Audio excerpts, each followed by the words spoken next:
예, 박범계입니다. 차관님, 예, 비상계엄을 막지 못한 책임을 지겠다라는 얘기는 거꾸로 대통령의 비상계엄이 위헌이다, 위법하다라는 그런 판단에 동의합니까?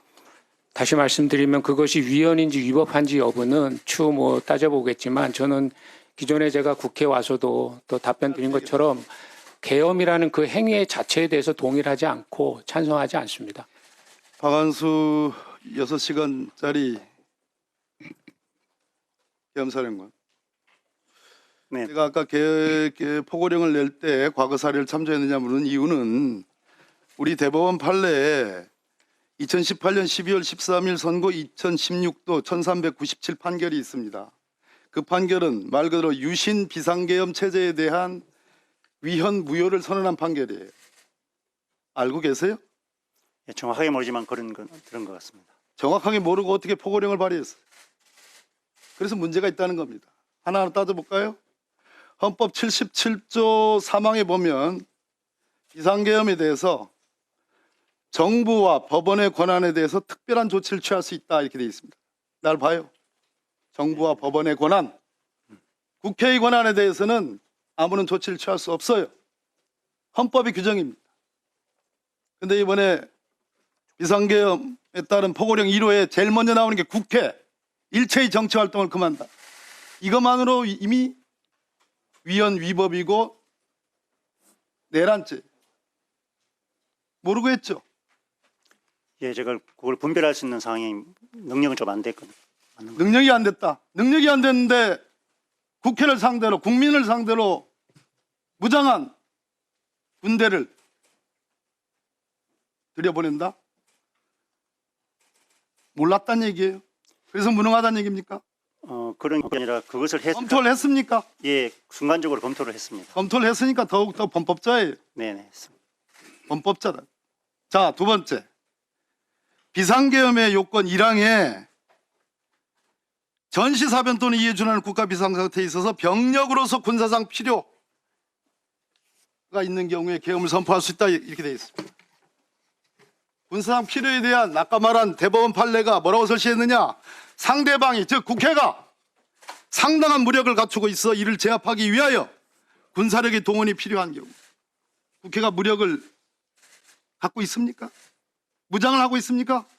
국회의원들이 상당한 무력을 갖고 있어요? 우리 대법원 판례가 설치한 군사상 필요에 대한 설치 내용입니다. 우리 국회의원들이 총을 차고 있어요. 칼을 차고 있어요. 이것만으로도 위헌 위법이다. 이 비상계엄은 내란이라는 말이에요.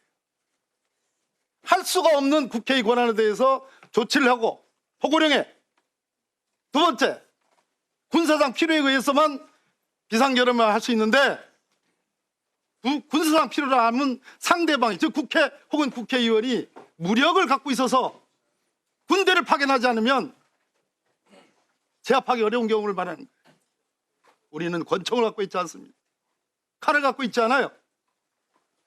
세 번째, 우리 박한수 6시간짜리 계엄사령관이 얘기한 포고령 6호에 포고령 말미에 계엄법 구조에 의하여 영장 없이 체포구금 압수수색할 수 있다.